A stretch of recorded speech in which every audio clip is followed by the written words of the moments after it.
Hey gifted crafters, welcome back to my channel. So it happened to me, I broke a needle on my serger, and it can happen to you too. But I'm going to show you how easy it is to change your needle on my brother 1034DX Serger machine. So let's get started. Okay, so we're ready to get started, and I have the camera equipment right up against the machine so that you guys can really see how you change your needles. Now, the first thing that's really important that you're going to need is your manual. Please go ahead and pull it out. This has a wealth of information, and if you follow the instructions on the manual along with this video, you should have no issues in changing out your needle. So I'm going to go ahead and put this over to the side. And you want to make sure that the power is turned off on your machine, super important. And as you can see, I have broken both of my needles. One of them completely got snapped in half, and then the other one, you can see here that it is tilted a little bit. So I did try to force a little bit of heavy garment through the serger, and that's really the cause of what broke my needle. So let's go ahead and change that now. So what we're going to want to do is to go ahead and go to your hand turning wheel, and you'll notice that it does have a notch on the side of the wheel.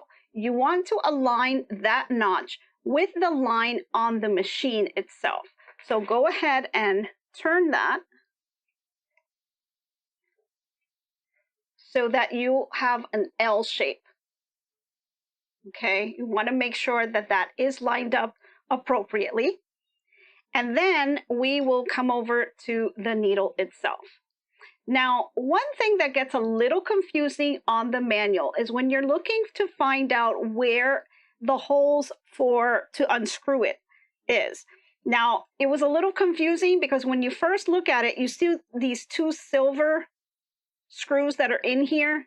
Those are not the screws that you're going to need to adjust for when you're changing your needle. The actual holes that you're looking for are the top one here and the bottom one here. It's a little dark, so you could barely see the screw, but that's where you're going to pull in your hexagonal driver, and you're going to use that to change the needle.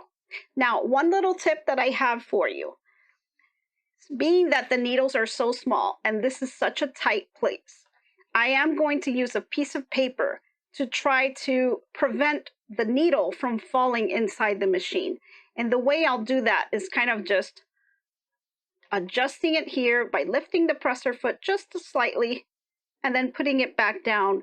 And then the paper kind of blocks a little bit of the chute down there. It won't block it 100%, but it'll help in case the needle does fall down. So now all we're going to do is use our driver here. I'm going to go ahead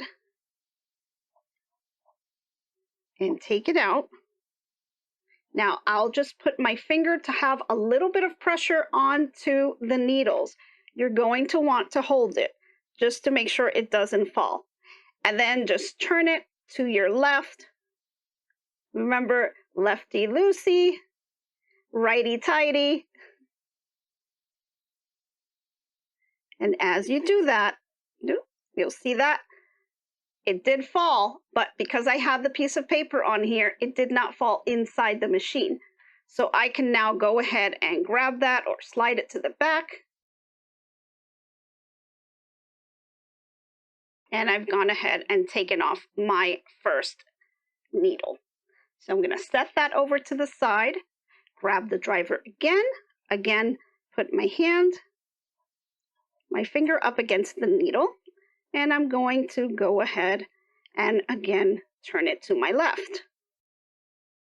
You'll see that the needle will slide right out, and now you've taken both of them out. So now you're going to want to make sure that you put in a needle that is what's recommended for this machine. So your machine did come with a couple of needles. Now the recommended needle size for this machine is an 80-12 or a 90-14.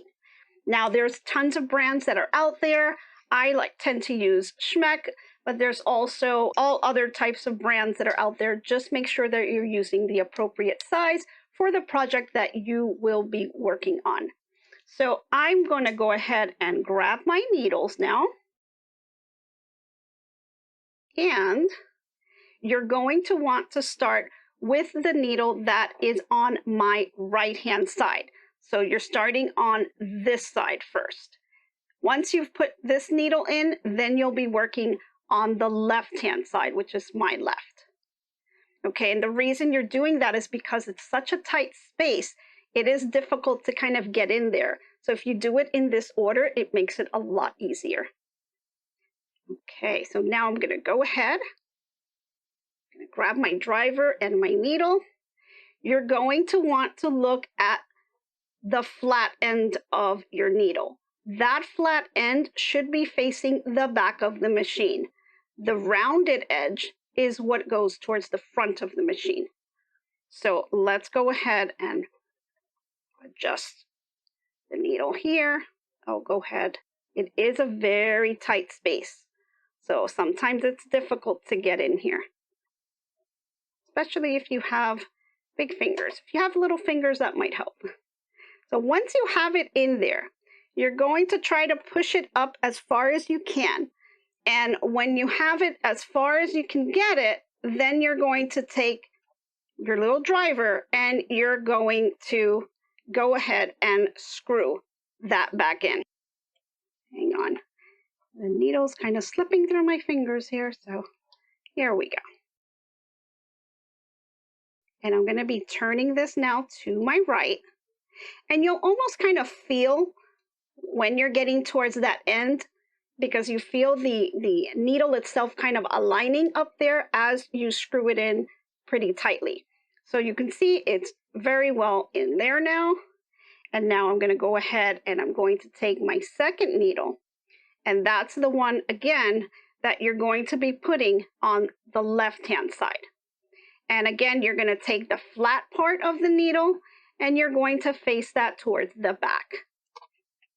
So we'll go ahead and do that.